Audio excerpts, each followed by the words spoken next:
Good evening and welcome to Southern Oregon Climate Action Now's monthly general meeting for July. My name is Alan Journay. I am one of the co-facilitators of the organization. The other one, Kathy Conway, is sitting right here.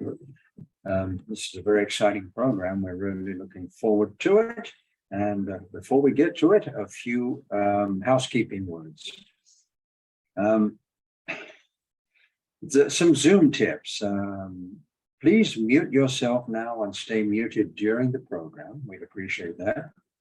If you have any questions, and we hope you do, please open chat, bottom of your screen, and type your questions into the chat box, then press return after typing them, and that will submit them. Everybody will see them. Kathy particularly will be monitoring the questions and asking them when we get to the Q&A moment. For screen options, if you want to play around, go to the upper right corner and select view. You can watch this with side-by-side speaker or side-by-side gallery, and that's the Hollywood Squares appearance. As you have gathered, this presentation is being recorded and it will be available on the SOCAN website in our YouTube page. We acknowledge the traditional custodians of the land most of us are on today. That means the Takelma, the Shasta, the Klamath, and the Modoc. And we pay our respects to their elders, past, present, and emerging. The format for this evening's program, as usual, will involve a presentation. This will be followed by Q&A, which Kathy will moderate, and then Kathy will take over for the last 5 to 10 minutes with a discussion of what's happening in the SOCAN world and in the arena of other climate action groups in the region.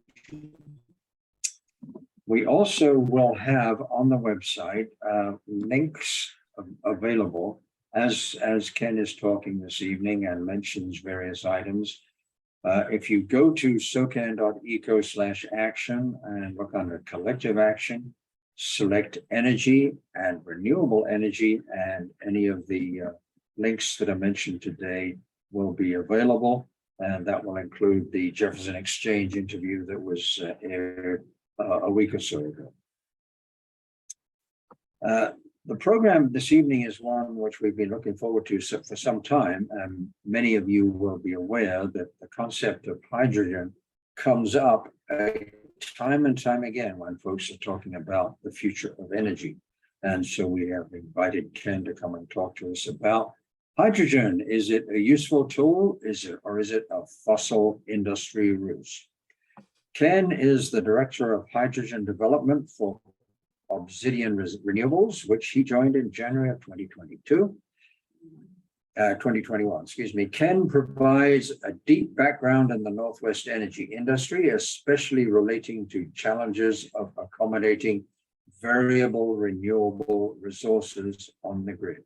He brings a wealth of experience in power to fuels as founder and former executive director of the Renewable Hydrogen Alliance. Ken has 40 years of experience from his years at the Bonneville Power Administration, Pacific Corp, Renewable Northwest, Northwest Power and Conservation Council, Independent Consulting, and the Renewable Hydrogen Alliance, founded in 2018. Going back a while, he received a master's degree in physics from the University of New Hampshire in 1985, and returning to the more recent past, he also earned the Northwest Energy Coalition's Headwaters Award in 2020. So without more ado, I will pass the microphone and screen over to Ken for the program on hydrogen. Thanks for joining us, Ken. Thank you. I need to shorten that bio. It does reveal how old I am. A bit too well. Thank you all for being here. I'm really happy to be here. I'm actually happier that all of you are here. Concern over climate needs to expand and spread. It's something I've been especially concerned about for at least 25 years. Here's the agenda. I have a PowerPoint, which seems to be the thing that people do today. Short introduction, some hydrogen basics, sources of hydrogen. We've all heard about the colors of hydrogen, and I was asked to talk about that, which I don't like talking about, but you'll hear about it. Uses of hydrogen, which is really kind of important, and then of course the role of hydrogen in decarbonization. That's maybe the biggest message to leave you with. When I was initially approached to talk about hydrogen, I said, well, if it's only about hydrogen, should probably be recruiting the Renewable Hydrogen Alliance Executive Director, Michelle Detweiler, for that conversation.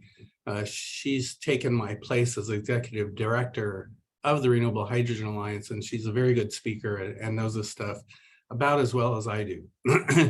Well, I was told, well, we do want you to talk about the Obsidian Pacific Northwest Hydrogen Hub. So I said, okay, well, that's me. But this isn't going to be a 35-minute commercial about what Obsidian, my company, is doing. And then just a short discussion of fossil industry, whether it's a ruse. It's going to be a decision for you all to make. I'm obviously pretty biased, but the questions will be all that much more important. I want everybody to feel free to ask the most embarrassing questions you can think of. I won't take offense. I've probably heard them all. I've had at least 4 years of serious thinking about this. So you heard my bio. I started my career at the Bonneville Power Administration, 15 years there. I actually wrote a book on how to calculate the cost of wind integration on power systems. The utilities were kind of pulling their hair out about, gee, how do we handle this variable renewable resource? And I had already 15 years of experience with how to keep the lights on with a variable renewable resource, the Northwest hydropower system. So it didn't seem like that big a stretch to me at that time. I have to plug the Renewable Hydrogen Alliance. Its website is there, renewableh2.org. I remain on the board of directors.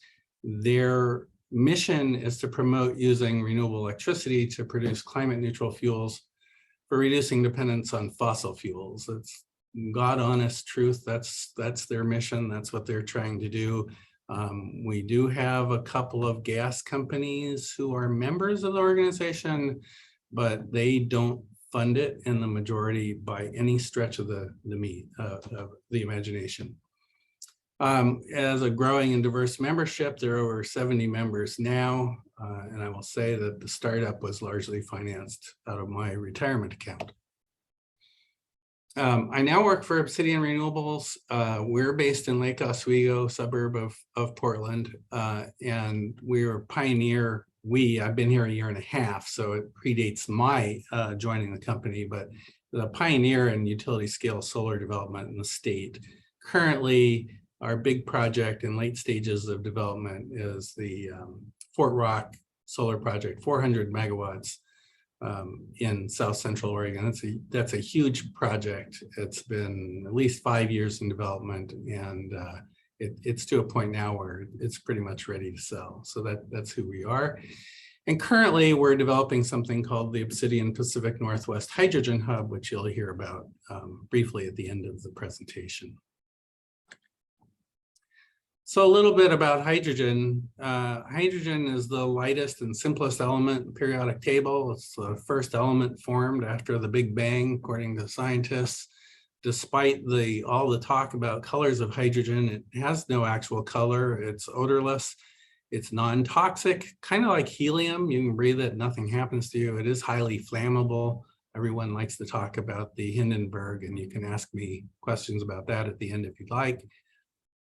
It's very reactive. So it's not found alone in nature in any significant quantities. It's bound up with oxygen as water, with carbon as methane and other fossil gases. It exists in fossil fuels and also in biomass.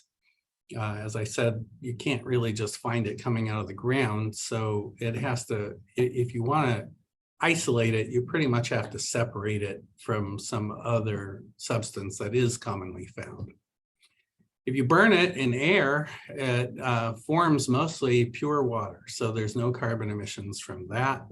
If you just touch it off without doing anything else, there can be some nitrogen oxides emitted, and that has to be accounted for in any device that actually burns it. Much of the hydrogen uses we're going to talk about don't actually burn it. And another interesting and a little bit scary thing is that you can't really see the flame in daylight. Apologize for going through these slides pretty quickly. We'll slow down in a bit and see more pictures. So here's this, where do you get the hydrogen? As I said, you kind of have to separate it from something else typically, and people have nominated these different colors to indicate where the hydrogen or how the hydrogen is produced. So my livelihood focus is on what's called green hydrogen. So that means hydrogen created from renewable resources. There's multiple ways of doing that. We're going to talk about one in particular, which is the separation of hydrogen away from oxygen and water. Another slide coming up on that, but there are also biological sources of gas, basically synthetic gas, that can be processed to release the hydrogen. It's not a big interest of mine. It's not, in my view, a terrible thing to do, but it's pretty limited in the amount of resource that can be gained. And hydrogen from splitting water is virtually unlimited. The other big one you hear about is blue hydrogen. That is hydrogen made in the conventional way. Well, the conventional way takes a fossil fuel, mostly natural gas, treats it with steam at high temperature, and strips the hydrogen off of the carbon in the natural gas. Natural gas is mostly methane, which is a carbon atom with 4 hydrogen atoms. You add water, and you can strip off the hydrogen. It's called steam methane reforming, and that's normally brown hydrogen or gray hydrogen. These names are just terrible, and I don't like to use them, and the industry is kind of getting away from them because they overlap. The definitions change from time to time, but hydrogen is mostly made today from natural gas, but it can also be made from oil, and it can be made from coal, and almost all hydrogen today is separated from fossil resources. And pink hydrogen is produced the same way green hydrogen is, in the way that we want to do it with electricity, only the electricity comes from nuclear power. Not interested in doing that personally. There's the yellow hydrogen, which is the same thing again, except that the electricity comes from grid energy instead of dedicated renewable resources. We do a little of that, but we insist that the grid electricity is actually renewable. White hydrogen, boy, I hate even telling you all this because it's sort of irrelevant, but white hydrogen is hydrogen produced as a byproduct of other industrial processes. The main one is chlor-alkali. Chlor-alkali is kind of like what we're doing to split water with electricity, only you split salt water. And the purpose of doing it is really to make chlorine gas to go in water purification and swimming pools and everything that chlorine is used for. But since it's basically the same process, it also produces hydrogen as a byproduct. Turquoise, there's all kinds of really interesting new technologies. One of them is called pyrolysis, where you essentially heat various things, including solid waste, outside of the presence of oxygen. So it doesn't actually burn, but it dissociates and makes hydrogen. And the notion is the carbon in the waste doesn't come off as carbon dioxide, it comes off as solid hydrogen. So that's kind of exciting, but that's sort of experimental. So my big note down there, you might have guessed, the colors move around, the color definitions move around quite a bit. They're not really well defined. Industry is trying to move away from it because of the ambiguity in favor of identifying the actual source, naming it, this comes from nuclear produced electricity, or it comes from solar, or whatever it comes from, and what the resultant carbon intensity is. Those are the two things that are really important. Where did it come from? Is that a process you want to support? And what is the carbon intensity? So we're trying to convince people to stop talking about colors. So this is the process. People say you did it in school. I don't remember doing it in school. I wish I had. Science was a little light in the school I went to. Take a cup of water, put a couple of wires in it, put the other ends of the wire on a battery, even a 6-volt battery. I don't know if that a 1.5-volt battery will do, but 6 or 9-volt battery. And the water, you'll see bubbles. Literally, you'll see this, bubbles coming up around each of the two leads.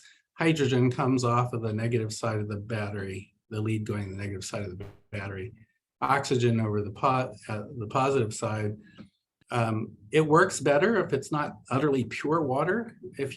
Because water, if it's really pure, you may not have this problem where you are in southern central Oregon, where there are a lot of ions in the water. But it works better if there's something in the water.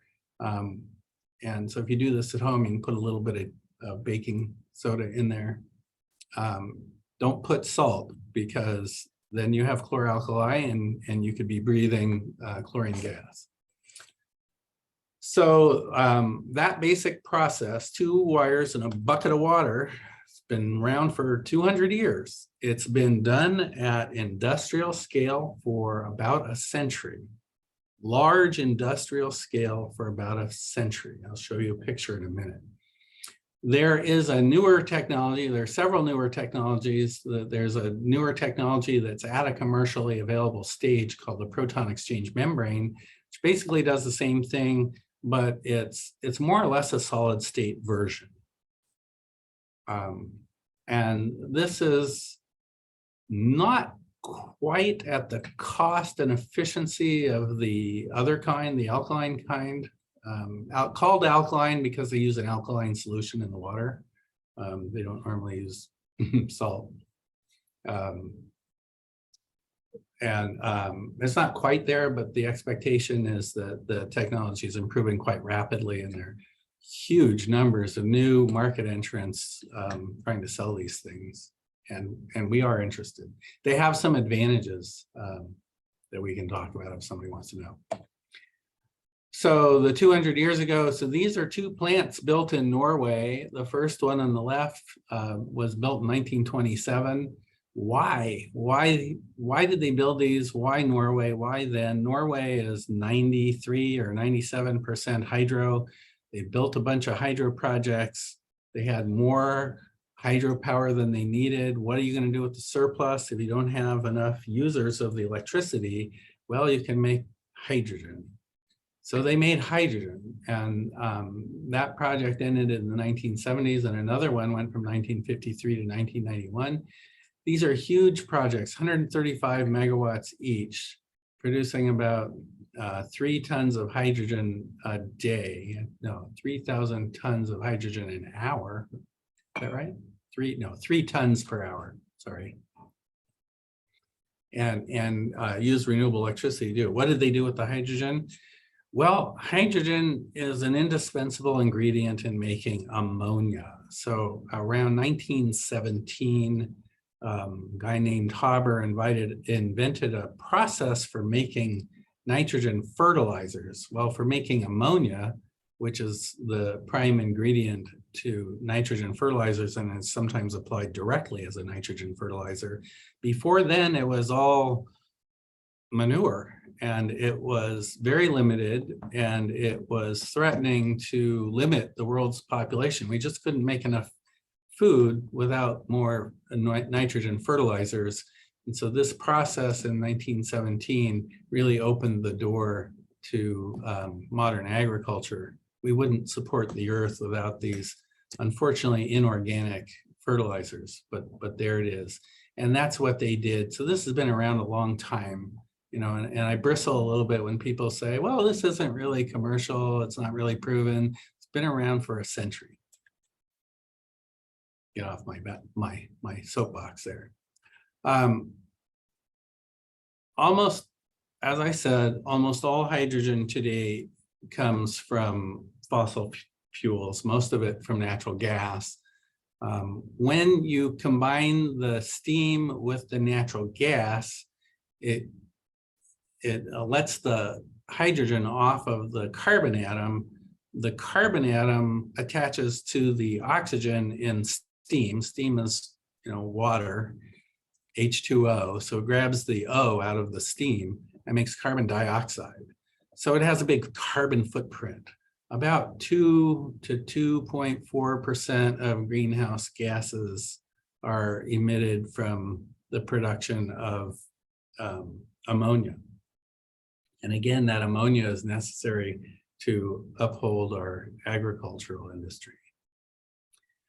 The second biggest, well, ammonia is the second biggest use. We'll see the number in a minute, I don't remember, 25% or so, 20% is for nitrogen fertilizers. The majority of the hydrogen that's produced is actually used in the oil refining business. And of course, we all hope that goes away. But the point here in a moment is that there's an awful lot of hydrogen that's produced and consumed in the country already, mostly to support refining fossil fuels, but a lot of it to make fertilizer. So hydrogen is a really versatile fuel. It's also can be a feedstock. When we talk about hydrogen, most people say, well, aren't battery cars better? Well, yes, in some cases they're better, in some cases they're not. We'll talk about that in a minute. But again, most of the hydrogen that's produced today is for a totally different purpose.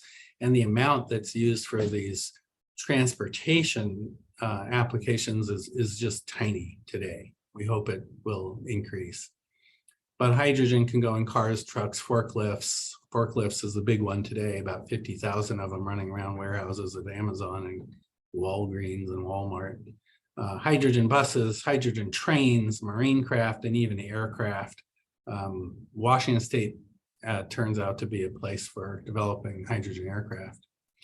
And the only effluent from these uses is absolutely pure water. It can be substituted for natural gas and gas pipeline systems. Most people hate to hear that. The environmentalists bristle at that. They think this is part of the Ruse theory that we're trying to support the natural gas industry. I see it differently. I will tell you that. I think it's important to reduce the amount of carbon coming out of the gas system. And yes, eliminating it would be good, but we're so far from there.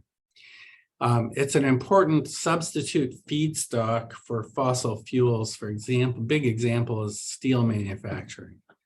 So fossil fuels are used in manufacturing steel to kind of scour oxygen out of the iron ore, and you really need some other,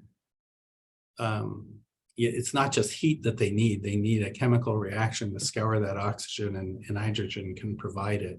And so there are a couple, I think there are a couple, at least one steel mill being built to run on hydrogen, if not already doing so. Another possibility, which some of you may bristle at as well, but I'm just going to tell you, this can happen, and I don't think it's terrible, but you might. You can combine hydrogen with carbon dioxide to form methane. So the picture there is of a plant in Germany that started operation in 2013. They bought wind power to split water to make hydrogen. They're across the street from a biomass plant where they borrowed the carbon dioxide coming out of that plant as an emission, combined it with the hydrogen to make methane that they were marketing as e-gas and putting in natural gas, compressed natural gas cars, which I just thought was amazing, and it sort of is. Okay, so back to hydrogen transportation here. There's a device called a fuel cell, which there's sort of a drawing of right there. It's really that PEM electrolyzer device that works in reverse. It takes hydrogen and oxygen in and makes water and electricity going out. The electricity goes to run the car's electric energy. So these these really are electric vehicles, especially if the hydrogen is produced from electricity in the first place, which we absolutely wanted to do. So here are the uses, the current uses of hydrogen, 10 million metric tons a year. That's a $10 to $20 billion a year industry today. As I said, most of it's used in petroleum processing. About a fifth of it is used in fertilizer production. And when people ask me about safety, I say, well, you know, that we have been producing and consuming this at large quantities for an awfully long time. And to dig up an example of a serious accident, it's kind of telling. You have to go back to 1937 to find one. So we do know how to use it safely, create it and use it safely. There are 50,000 hydrogen forklifts in operation today just in the US. A lot of those started their lives as battery vehicles. Why would you retrofit an efficient battery forklift to run on hydrogen? The fuel is more expensive. The process of turning it into electricity is less efficient. Why would anyone want to do this? In other words, why is there any rationale for hydrogen vehicles? Well, those vehicles are in constant operation, and the range of the batteries is kind of limited, and the recharge time is pretty long. So they find they need something like 50% more vehicles, with half of them charging or a third of them charging at any one given time. That's quite an expense in floor space, in investment in the vehicles themselves, having all that capital sitting a third of the time just charging. So, so hydrogen forklifts are beginning to dominate. There are about 8,800 light duty passenger vehicles. Are almost all in California, where they've been building hydrogen fueling stations. There are about 60 transit buses. That's increasing every year for the same reason as the forklifts. If you're a transit agency and you're needing to run your buses a lot over long routes, well, batteries might do it for a short route that only goes for 10 hours a day. But if you're running buses around the clock on long routes, one transit agency manager said, we calculate we need twice as many battery buses as hydrogen buses, and the cost of doing that is pretty high.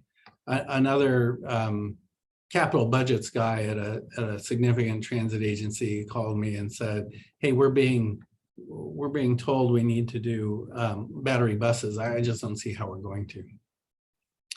There's 3 heavy duty trucks by at least 2 manufacturers. 3, that's not right. There's 10 in Southern California built by Kenworth. San Francisco has just deployed a hydrogen ferry. San Bernardino has ordered the first hydrogen locomotive. There is a hydrogen locomotive already running in Germany. The UK has decided that their 100 remaining diesel locomotives will be converted to hydrogen. Zero Avia and Universal Hydrogen are developing hydrogen aircraft. I gotta look at the time here.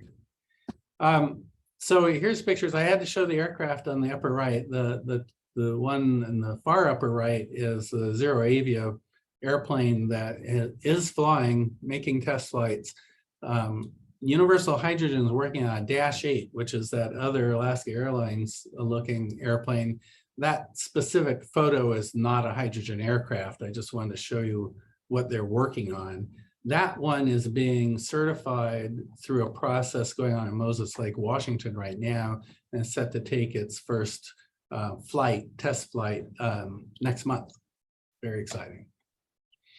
So hydrogen decarbonization, it isn't the solution. The solution is low-cost wind and solar. That's the revolution that's happened. Hydrogen just enables getting the rest of the way and doing it at lowest cost. So one of the things people overlook is natural gas provides about half the energy in the Northwest. I'm sorry, that's not true. Natural gas provides as much energy in the Northwest as the electric grid.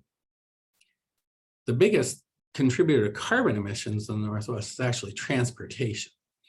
If we were to electrify the electric system, first of all, we need a huge amount more, about 3 or 4 times the wind and solar that we have today in the Northwest. Now, you can't do that. You can't even do that because there isn't transmission, and building transmission is almost impossible. We haven't built a new transmission line in ages. There's one that's been on the books for about 15 years. It hasn't even started construction yet. So the thing about hydrogen is we can put these electrolyzers where the wind and solar are, exploit those resources and send the energy through pipelines or on trucks or rail or even barges without having to expand the grid. The variability of wind and solar means everybody thinks that there's a concern, as they rightly should think, when the wind isn't blowing, the sun isn't shining. But the other side of that coin is, you know, if we have a variable renewable resource, we're going to meet our energy demands with it. We're going to have to overbuild that by about 3 times in order to get the energy we need because of the variability. And doing so means that we're going to have times of superabundance where the demand for electricity just isn't great enough to absorb it. So electrolyzers and making hydrogen is a way to absorb that. And ultimately, we're going to need some means of storage to bridge the times when there isn't enough wind and solar. And these are, this graph is of Germany. The green line is their renewable build out. And between 2013 and 2017, wind and solar production increased 73%, while their curtailments increased 570%. So curtailments means energy they could have produced if they had somewhere to put it, but just threw it away. On the upper right, that photo is a photo I took just about 2 weeks ago at Wanapum Dam on the Columbia River. All that white water is water not going through turbines to make electricity because there isn't demand for it. It's not fish spill, which is a separate area of this dam. They have a special flume for the fish. This is just because there wasn't enough market for all the water coming down the river. And this is the long duration storage. This is a chart from a study PGE did, I think it's their integrated resource plan that was released. At least this was in a presentation just the other day. And that black line is the demand for power. The bars are the production of power.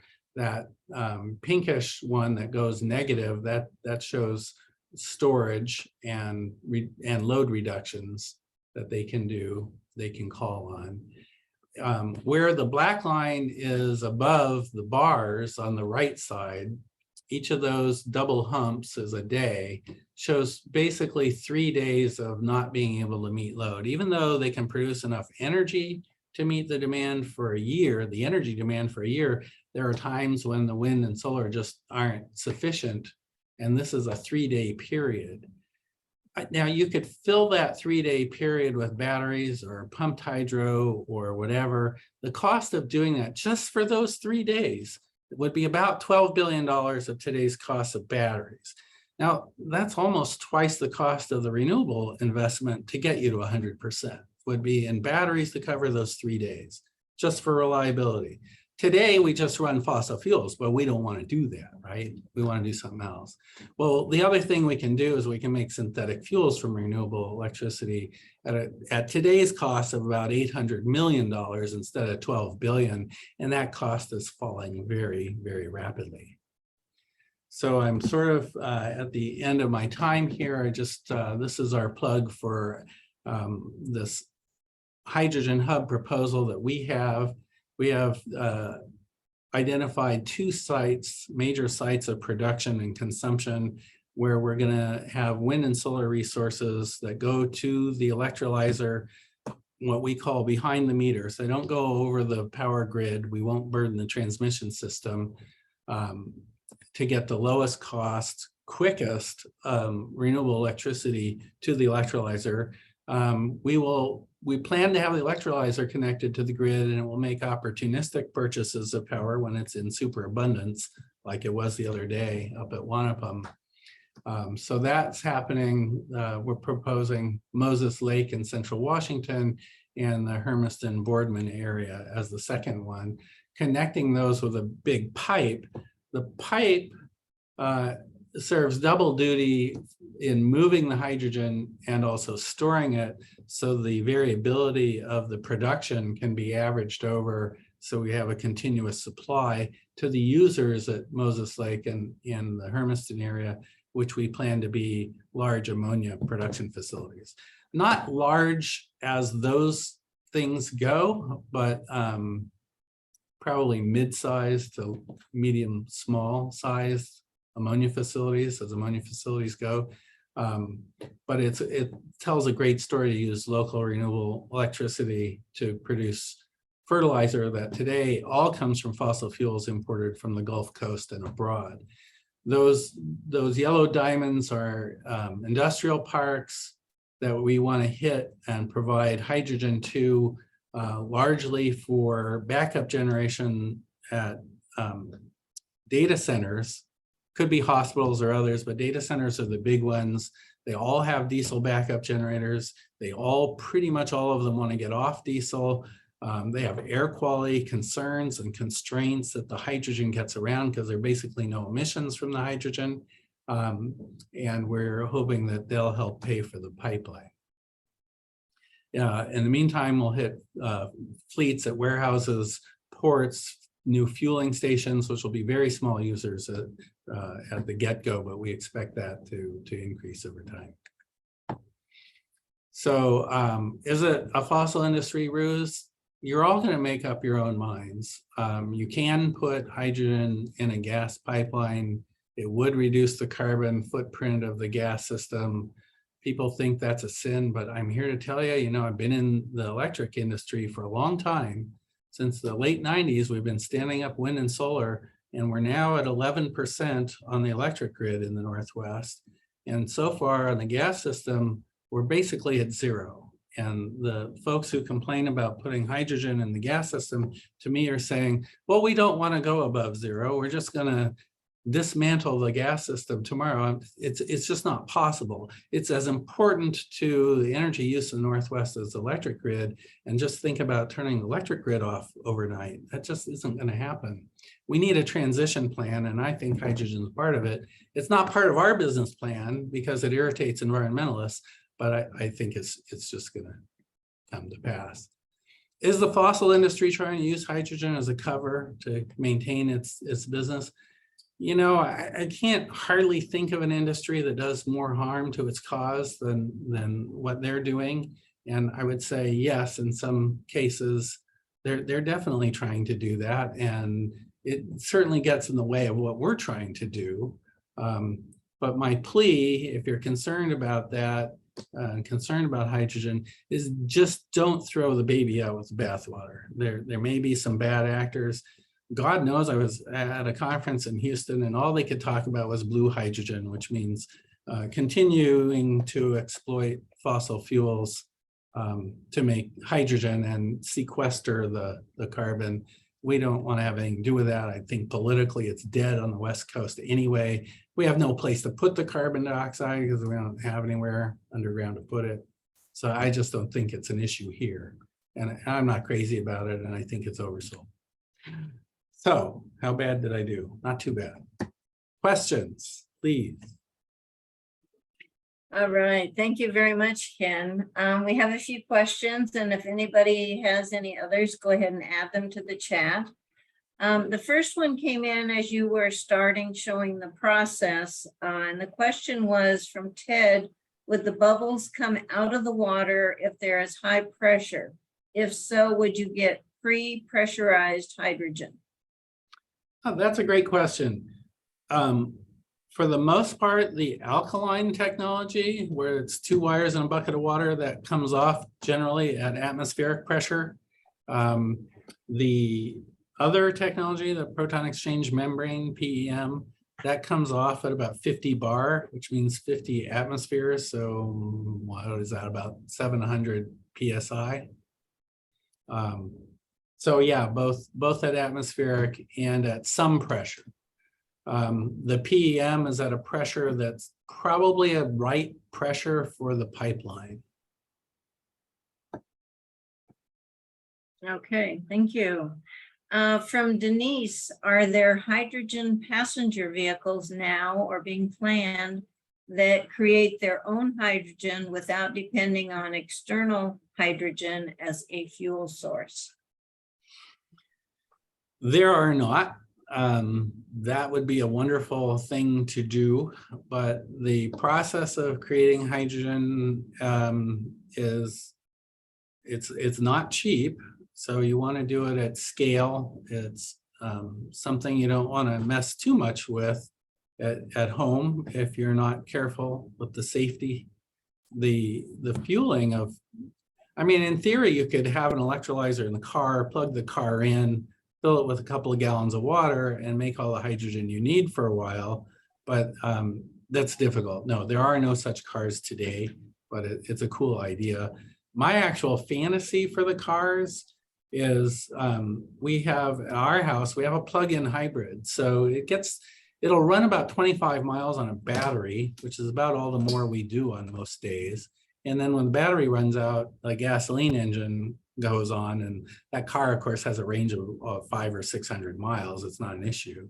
I'd love to see a hybrid hydrogen car, and I think Daimler had one for a while experimentally, where it has 25 or 30 miles of battery range. Batteries are great. They're very efficient. The advantage of hydrogen is you can make it when the renewables are available. It doesn't have to be there when you're recharging or refueling the car. So there's advantages to hydrogen, but it is a more expensive fuel. But like in our car, we only fill that tank like 3 or 4 times a year when we go out of town. So that's what I'd like to see. And that's not far off. But the Honda, Hyundai, and Toyota make commercially available hydrogen cars. They're not available here because we don't have fueling stations and service stations for them, but they're coming. We're working on it. Thank you. From Chris, I've read that 5 to 20% hydrogen can be mixed with natural gas while only reducing greenhouse gases by 6 to 7%. Is that accurate? Yeah, you have to be careful when people talk about amount of hydrogen. Little known fact is that before we had natural gas, we had something called manufactured gas or city gas or coal gas. You may remember from old movies, people put their heads in the oven without lighting it in order to commit suicide. They were breathing that manufactured gas, which was a substantial amount of it was carbon monoxide, and that's why they were killing themselves. Well, that gas also had about 30% hydrogen, I think by volume. So you have to be careful about the distinction between by volume and by energy. So a cubic foot at a given pressure of hydrogen has about 1/3 the energy content as a cubic foot of natural gas. So yes, when we talk about 5 to 20% hydrogen in a natural gas system, you have to divide by 3 to get the amount of energy, and the energy is proportional to the carbon savings. So it's not huge. It's not huge in that sense, but in another sense, it is huge. The natural gas system is so big that even putting 3% by energy of hydrogen in it would be a very significant, maybe almost a doubling of the renewable, the wind and solar resource we have now to fulfill that. That's how big this problem is. It is really huge. Thank you. Ray wonders if pipelines for hydrogen need to be materially different from that than those that are used for natural gas. Really good question, and not terribly easy to answer. We've been working on it for some time. So hydrogen has some deleterious effects on iron, especially iron, but certain steels.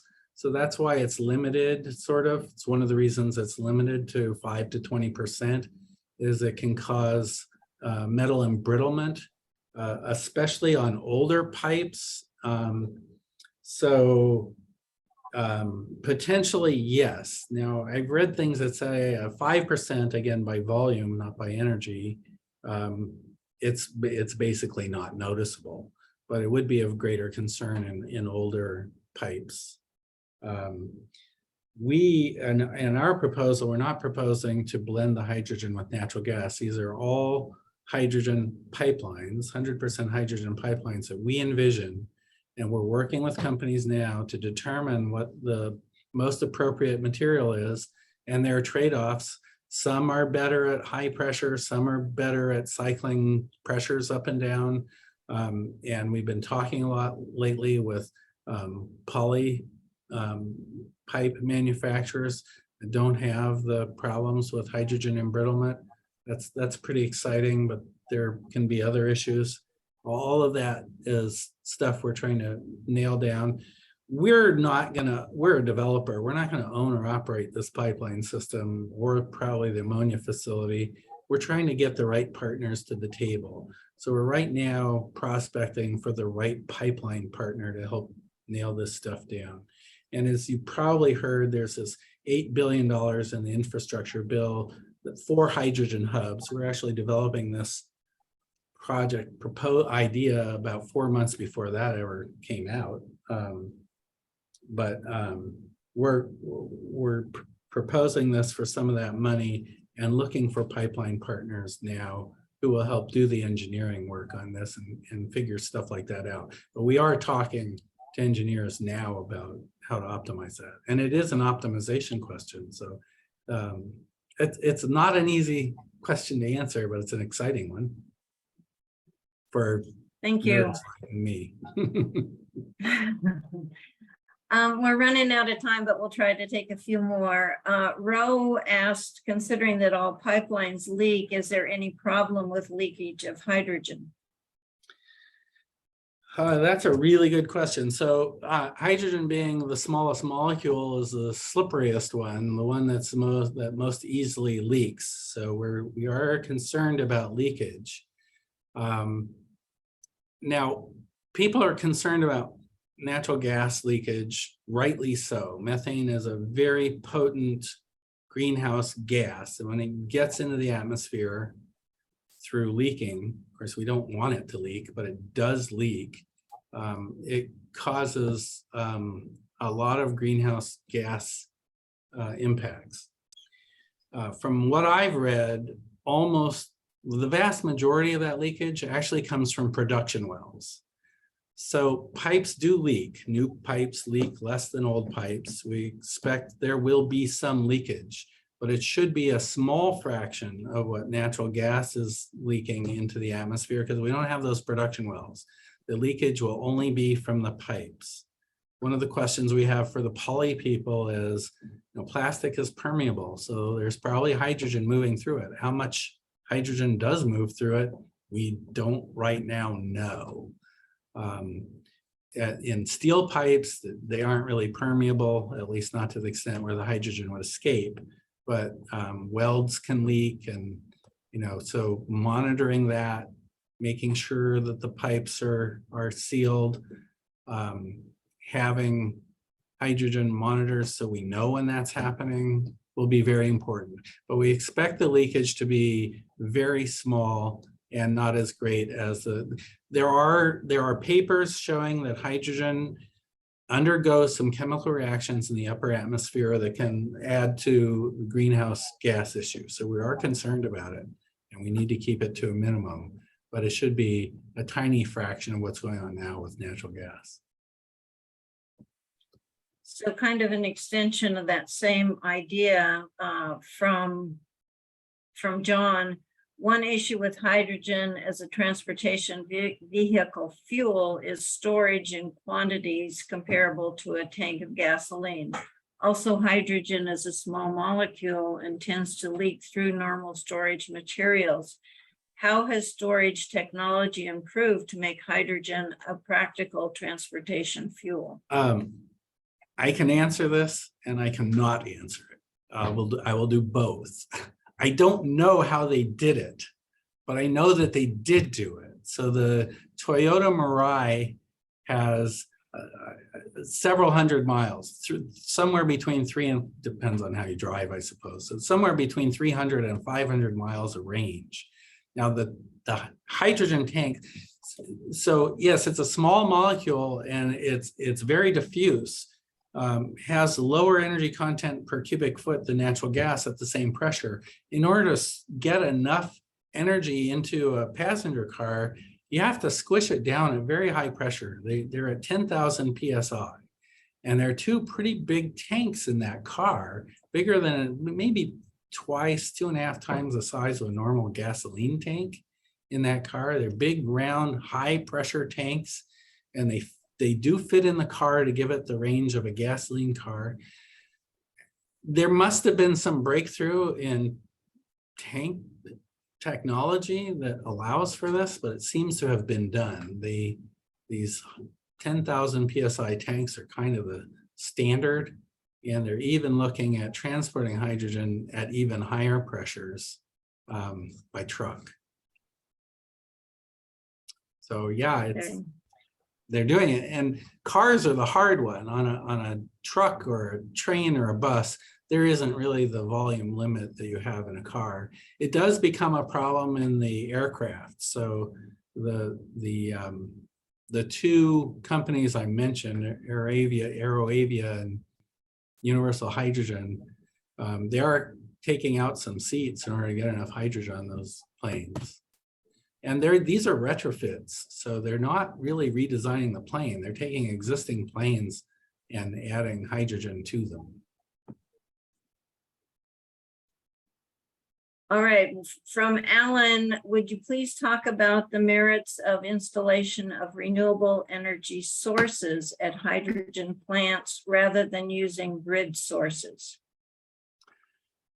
Well, it's far cheaper to get the renewable energy directly to the electrolyzer than to put it on the grid, both in terms of time and expense. The utilities want their pound of flesh. If you put it on the transmission grid, you're going to pay for that. They're going to take at least several years to study it. And then when they're done with their study, they're going to tell you how many millions, maybe hundreds of millions of dollars of improvements is going to take to do it, and another 10 years to implement it. And then they won't start it till all the environmental work is done for, it's just interminable. So it's vitally important for us to get as much electricity from new renewables behind the meter, not through the grid. Now, it's also important to have the electrolyzer be able to take power from the grid so we can soak up those surpluses when they occur. Now, our plan is to have the electrolyzers on the east side of the mountains, Oregon, Washington, where all of the renewables, hydro, wind, solar, that's where they are. And the transmission congestion is primarily getting all that energy from where it's produced to where it's consumed on the west side. So it's a lot easier to have a big load on the east side of the mountains than a new one on the west. So I don't know if that answered the question, but it was how I interpreted that question anyhow. All right, thank you. From Ted, what about piping H2 to electric generation plants in addition to ammonia plants? Absolutely. It's not part of our business plan. Well, it sort of is at the data centers. Those will be electric generating.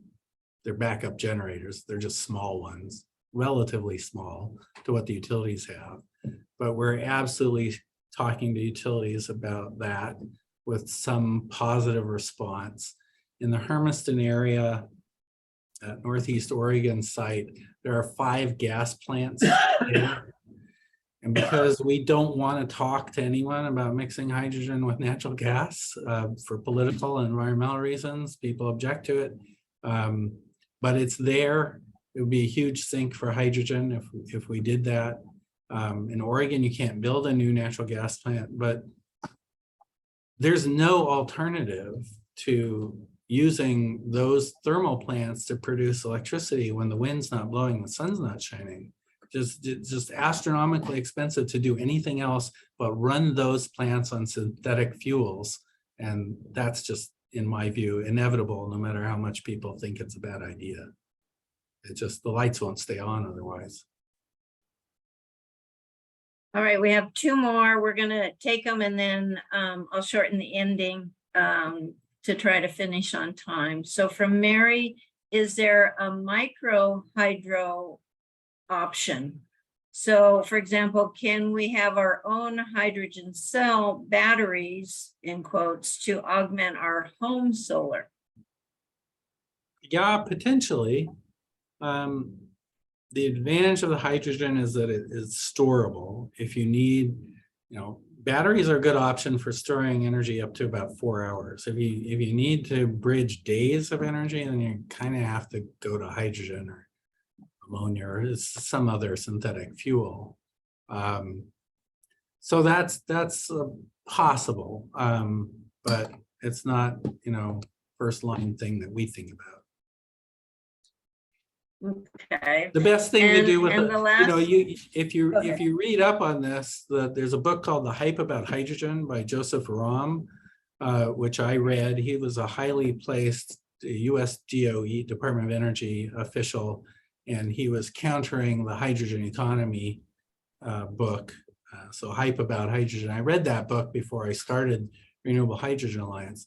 And he makes the point that if you're making electricity with renewable resources, the highest and best use of that is to use the electricity directly. I totally agree with that. It's more efficient to use it directly. Do that. But if it's in excess of what you can use or you need to store it long term, you have to do something else. That's where hydrogen comes in. Okay. And from John, what's the efficiency of converting electricity to hydrogen and back to electricity? And we'll stop with that one. Today, the round trip efficiency is at best in the 33 to 35% area. So if you have a need where you're cycling a storage every day, on and off, use it during the day, turn it off during the night, or charge it at night. That's a battery. The round trip efficiency of the battery is really high, 88%. The problem is that for storing bulk amounts of energy, the capital cost becomes untenable. And if you're only producing the energy when it's absolutely needed for 3 days a year or whatever it is, even if it's more, it's even better, 20 days a year, then you have to do hydrogen. The efficiency loss doesn't matter so much because you're just not using that much of it. Best to use the renewables directly. That's what we're going to do. But when you can't, we need to make synthetic fuels. I think that's an important point to close on. So I'm going to do the final bit about SOCAN, but Ken has agreed to stay for a little bit afterwards. So if you had questions that didn't get asked or answered, he will be here for a little bit to help us out. So I want to state again that if you go to socan.eco/action and then go to the collective action and energy, renewable energy, the links to some of the things that Ken has talked about are located there if you want to check on them. Would also like to encourage you to sign up for SOCAN's monthly broadcast and reminder if you are not already on the list. If you go to socan.eco, it's on the right side, and we only send 2 to maybe 3 emails a month. The next set of things I'm going to mention are on the SOCAN calendar. So if you miss details, go to socan.eco/events and you can get the details there. The first thing is to remind you, if you have already heard, or tell you if you haven't, that SOCAN yesterday, today, and tomorrow is going to be our anniversary celebration. It's going to be on September 17th at 5 p.m. in Medford. Pam Marsh and Jeff Golden have agreed to be the MCs, and Bill McKibben will be joining us via Zoom. If you want to get more information, go to socan.eco/anniversary, and the details are all there. So SOCAN has different projects, and under the projects are programs different programs and then projects under the programs.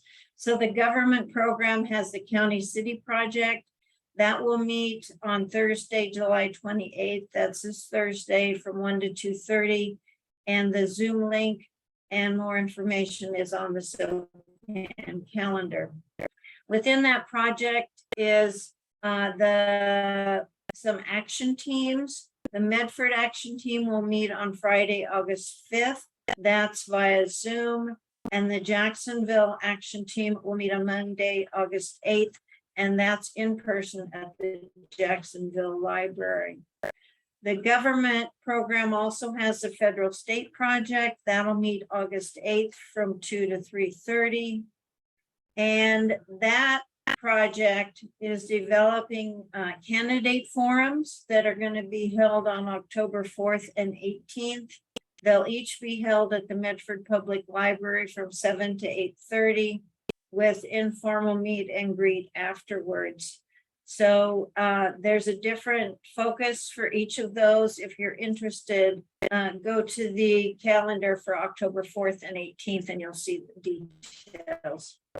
Under the Natural Resources Program, the Forest and Fire Project will meet on Wednesday, August 17th. And again, details are on the calendar. Under the Education Program, the Master Climate Protector will be held again in 2023. That will start in February. And if you're interested, we encourage you to sign up. Your commitment is only to get information and updates at this point. SOCAN at Mountain Meadows is one of the programs under community engagement. Projects under community engagement, and that'll meet Tuesday, August 2nd. Sustaining Climate Activists is meeting again. The next meeting will be Saturday, August 27th at 10 o'clock. And this is in person at Blue Heron Park in Phoenix.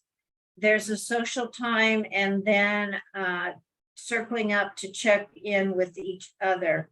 So details are again on the SOCAN calendar. Under community engagement, SOCAN's August monthly meeting, we're excited to share with you that we're going to have a presentation titled Youth v. Gov, Updates from Our Children's Trust. Many of you know about the work of our Children's Trust, and one of the lead lawyers will be doing the presentation. I'd like to call to your attention that it's been recommended that you watch Youth v. Gov before the meeting, and our knowledge is that that's available through Netflix, and I don't think it's available anywhere else, but it'll help you understand what she's going to talk about if you've seen the video. Other SOCAN projects within the education program, the transportation program, also natural resources and community engagement. These are not meeting right now, but if you're interested in any of these, and I went too fast, you can just send me an email, Kathy@socan.eco, and I can help you with what's going on. Quickly, other groups that are working on climate change, Southern Oregon Citizens Climate Lobby will meet August 13th. They're meeting at Pony Espresso in Ashland. Sustainable Rogue Valley is having a video screening and conversation, Power of Community, How Cuba Survived Peat Oil. That'll be on August 21st. And Ollie class, Climate Pollution in Southern Oregon. Alan will be teaching that. It will begin September 13th, and you need to register through Ollie for that. I'd like to add, Kathy didn't know about this. Solarize Rogue is having a celebration, actually Thursday evening, of the launching of the hot project that is installed on the roof of the Shakespeare Festival, the Oregon Shakespeare Festival building in Talon. So if you're interested in attending that, it's going to be a Zoom event. Shoot me an email, or if you know Ray Sanchez Pescador, who's with us today. Ray, would you like to put your contact information in the chat, so if folks are interested, they know who to contact and how to get there? And if you're interested and want details, you can email either Ellen or myself. Southern Oregon Pachamama Alliance Community is having a Rogue Valley Water Solutions Summit. The first of 6 conversations is on Wednesday, September 14th, and that will be an online event. A new group that we're just connecting with is Rogue Valley Voice, and they have a calendar on their website, roguevalleyvoice.com, and then you go post/upcoming climate action events online, and that will get you to some things. And this is the connection back to last month's program, working with people who are in the ecumenical area. ROCPAC is Rural Oregon Climate Political Action Committee, and they're working on getting ready for the next legislative session. And the elections. Yeah, and the elections. So with that, I would like to say thank you to Ken very much for sharing. I think this is a really important area for us all to understand, so that as people are asking questions, and I think you can tell this is just happening. It's not, I mean, I know it's been around for a while, but what we're doing now is happening. We need to be able to either answer questions or know where to go to get questions answered. Thanks to Bill Gorham, who wasn't able to be here tonight, and also to Alan for putting this presentation together. And thanks to all of you for joining us. And as always, it only works if we take action. So if you want to get ideas, go to socan.eco/action. And again, under collective action, look for energy and then renewable energy to get the details. And finally, you should have received an email with a follow-up survey that helps us greatly. If you can fill that out, it should take you maybe 2 minutes. Our website is socan.eco, questions at info@socan.eco. And if you're able to donate, please consider doing that. We appreciate your support, and it's what keeps us going. So with that,